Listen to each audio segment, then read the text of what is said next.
It's taping day! For today's taping ay Batang Quiapo muna tayo at nandito na nga tayo sa location kung saan naka-standby lamang tayo dito kasama ang ating mga co-talents sapagkat yung production ay nag-aayos pa lamang. Di bali, dito nga pala kami sa bahay ni Lena at ayun yung tent ng mga artists. So, ayan, kwentuhan muna kasama ng mga talents kasi yung iba ay ngayon ko lang ulit nakasama. At ito na nga ang ating pambansang marites at nangingibabaw na naman ng boses, si Nanay Roda. Ayan, kasama din namin siya sa tent. So, ayan, kwentuhan muna tayo guys, kasama ang ating mga co-talents. At habang naghihintay nga kami ng blockings dito guys, ay ayan, video muna at kasama ko ngayon ang ating Mima Eileen na busy sa kanyang pagtitinga. Titinga ka dyan, Mi, kahit ilang beses ko nang tinawag ay hindi man lang lumilingon at ayan, nagulat. Grabe, ang tagal kong hindi nakasama sa taping to. Sikat na kasi ito, maya na may taping. Oh, sama mo naman ako minsan. Yan ang aking Mima Eileen. Ganito nga pala kami guys sa set pag wala pa kaming blockings at di pa kami nagtatrabaho. Ayan, kulitan, picturean, videohan ng T-trip kasi send sa GC yung mga mukha na kakaiba, pagtulog, pipicturean. At ayun na nga guys, new look ako ngayon kasi paulit-ulit na daw yung looks ko kaya ayan, nag-toe wings na ako. Tapos ginaya ko si Mima Eileen ng puyod. Naka-blockings na nga pala kami nung time na to at ayan, nagtatago lang kami dito sa likod ng kotse habang hindi pa nag-i-start yung taping kasi napakainit. Sobrang init talaga, as in. At habang nakasilong kami dito sa Gedli guys, ay ayun yung dalawang marites. Charis lamang. Ayun si Marites at si Olga. Ito yung time na sinusundan nila sa Lena sa bahay kung ano bang gagawin kabalastugan o makakasama ba si Rigor. So ito yung taping na yun. Kung mapanood nyo sa Batang Quiapo at ito yung taping na yan. At kung makikita nyo ako guys, ako lang yung naka-green dyan. Napabalik-balik. So ayan, habang busy sila doon, dito muna kami sa gilid kasi sobrang init po talaga, as in, napakainit at sakit sa balat.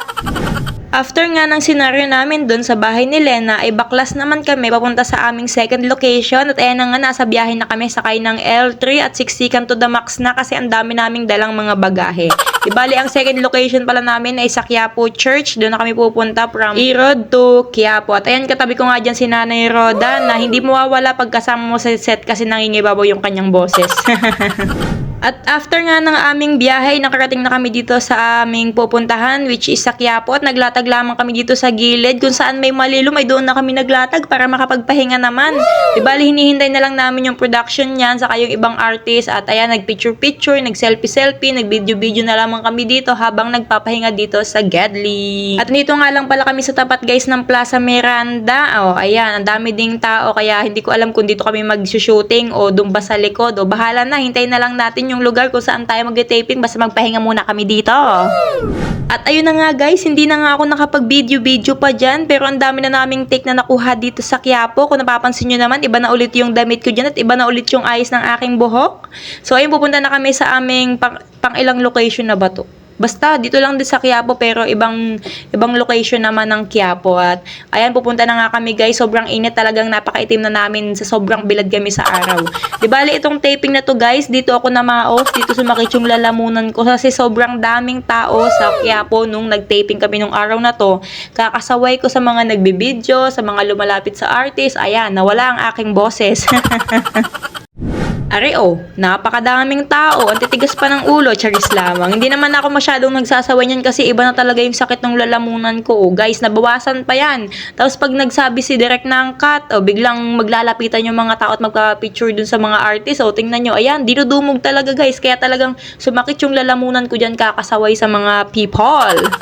Baklas na ulit kami. So, pupunta naman kami sa aming third location which is sa Silencio, malapit na sa bahay. So, ayan, talagang paguda na nung time na yan kasi ang tagal naming nag-shoot sa Quiapo. Kakaunti naman yung senaryo namin doon pero sobrang tagal kasi nga ang daming bulilyaso, ang daming lumalapit na tanod, ang daming taong nagpapapicture na hindi masaway. So, ayan, talagang ginhawa nung nakasakay na kami dito sa L3.